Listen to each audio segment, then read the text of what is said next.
ازيكم يا حلوين، عاملين ايه؟ يا رب تكونوا بخير. بما ان الفرنش كوت طالع موضه السنه دي، فانا جايه هعمل كذا اوتفيت معاكم بالفرنش كوت. بصراحه انا مش جايباه جديد، هو كان قديم عندي، بس قررت ان انا البسه باكتر من طريقه مختلفه معاكم.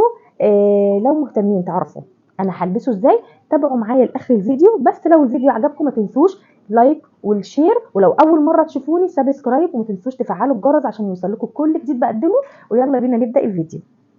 زي ما قلت لكم اول الفيديو ان الفرنش كوت ده كان قديم عندي، زي ما انتم شايفين هو الخامه بتاعته عامله زي الواتر بروف كده، هو اصلا بتاع مطر يعني اساسا، بس انا مش بوقف نفسي على حاجه، بعرف اظبط الدنيا. طبعا اللي شايفين اللي تحت ده، شايفين ده فستان كحلي او ازرق اسمه. طبعا زي ما انتم شايفين تفاصيله، هو كات كده ما اتلبس تقريبا ولا مره. شايفين البليسيه وشياكته. الفستان ده بقى كان محيرني ان انا اظبط له ازاي، البسه ازاي، اعمل ايه، لسبب واحد ان هو قصير. يعني لما باجي البسه هو اقصر من الشانيل. شانيل ممكن يعني نلبس عليه حاجه كده هظبط الدنيا تتظبط، انما ده اقصر شويه، فكان رجليا بتبقى باينه، فما كنتش عارفه البسه ازاي. فلما قعدت افكر كده لقيت ان انا ممكن البسه على الفرنش كوت والبسه على بوت. بصراحه انا حابه الفستان ده جدا، ولما اشتريته ما كنتش عارفه انا بشتريه ليه. يعني هو عجبني وكان سعره حلو قوي، فما كانش ينفع ان هو يتساب، فقلت انا هشتريه. هتحط في الدولاب، سواء انا هلبسه سواء بناتي ربنا يحميهم هيلبسوه، فمش فارقه. المهم ان انا عجبني خامته والبليسيه بتاعه. شايفين بليسيه معمول بحرفيه شديده، وهنا من النص لو اخدين بالكم هنا تحسوا زي استك كده. تعالوا نشوف هنلبسه ازاي مع الفرنش كوت. البس وارجع لكم. بصوا زي ما انتم شايفين، طبعا انا عدلت الكاميرا فممكن تبقى مش مظبوطه شويه، بس ايه عشان اوضح لكم الاوتفيت من بعيد. شايفين لبستها على البوت الهافان ده زي ما انتم شايفين. الفستان بصوا الشنطه بالشكل ده. ايه رايكم؟ طبعا والنضاره هتكون باللون البني، وظبطت اوتفيت من الاخر. نازله بقى رايحه مشوار، تتعشي بره، تتغدي بره، نازله الصبح، نازله بالليل، فالاوتفيت ده هيبقى مناسب قوي ولونه شيك وحلو. طبعا لو عايزه تزودي له سكارف برده هيبقى شكله حلو، مثلا سكارف زي كده. طبعا انا مش كاوياه كده، مثلا حابه ان انت تسيبي يعني السكارف يبقى كده هيبقى حلو. لو حابه يبقى السكارف بالشكل ده هيبقى حلو قوي. يبقى ده اول اوتفيت بالايه، بالفرنش كوت. زي ما انتم شايفين، حبيتوا معايا الاوتفيت ولا لا؟ هروح البس تاني اوتفيت وارجع لكم. زي ما انتم شايفين تاني اوتفيت لبسته كاجوال شويه.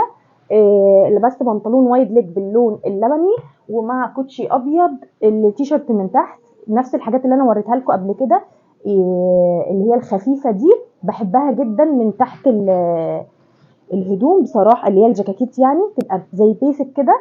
انا كنت عامله لكم فيديو كامل عن الموضوع ده، ادخلوا اتفرجوا عليه. وحطيت السكارف ده زي ما انتم شايفين كده، هو صوف باللون المنت جرين، او مش عارفه هو لونه ايه، زي كده درجه من درجات الجرين، بس تحفه زي ما انتم شايفين. وطبعا الشنطه اي شنطه كروس كده او كده هتبقى الدنيا تمام جدا. والنضاره زي ما انتم شايفين كده باللون اللبني. وممكن ان انا اغير السكارف برضو، يعني ممكن يكون السكارف كده بالشكل ده، درجه برضو من درجات الازرقات في الخط ده اصفر. ما بقول لكم السكارفات بتودي الاوتفيت في حته تانية خالص، تديله شياكه. اولا بصوا لو لبستها كده تمام، لو عملتها كده برضو تمام، اوتفيت شيك. ما خدش مني برضو مجهود ولا تفاصيل ياما. ايه رايكم؟ كل ده جاكيت واحد بس اللي هو الفرنش كوت، واي حاجه تتغير من تحت تبقى زي الفل. طبعا والنضاره قلت لكم انا اللي هي باللون اللبني، والساعه زي ما انتم شايفين كده. حبيتوا معايا الاوتفيت ده ولا لا؟ ونروح لاوتفيت ثالث. وطبعا لو عايزين رابع وخامس وسادس، بس عشان الفيديو ما يطولش اكتر من كده هعمل لكم اوتفيت اخير. ولو عايزين حاجه تانية اظبطها على الفرنش كود ده، انا معاكم يعني، واكتبوا لي في الكومنتات وانا معاكم. شوفوا بقى الاوتفيت ده، ايه رايكم؟ حد هيقول لي اسود على كحلي يا اميره. انا شايفه ان الاسود على الكحلي من وجهه نظري لما جيت حطيت لهم البلوزه دي بالشكل ده يعني عطى شكله كويس. فبصراحه كده انا حبيت. ايه رايكم؟ حبيتوا معايا الاوتفيت ده؟ طبعا قرب لكم هنا البلوزه عامله زي التايجر كده، زي جلد التعبان، مع الجاكيت كحلي، البنطلون اسود، والهاف بوت باللون الاسود، والطرحه باللون الاسود. طبعا عايزه تلبسي نضاره باللون اسود هيبقى حلو قوي برضو. مش عارفه، انا مش حاضراني دلوقتي حاجه. ايه رايكم؟ والشنطه طبعا باللون الاسود هتبقى شيك قوي، او اسود في ذهبي هتبقى حلوه قوي. ايه رايكم؟ حبيتوا معايا الاوتفيت ولا ايه؟ انا بصراحه انا حباه. قولوا لي حبيتوه ولا لا. ده كان فيديو النهارده، مش عايزه اطول عليكم اكتر من كده. هو الفرنش كوت ممكن ادخله في حاجات كتيره جدا، بس انا طبعا الفيديو هيبقى طويل جدا ومش حابه ان انا اطول زي ما انا قلت لكم.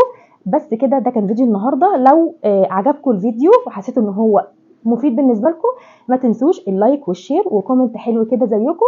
واشوفكم على خير الفيديو الجاي. بحبكم قد الدنيا بحالها. باي باي.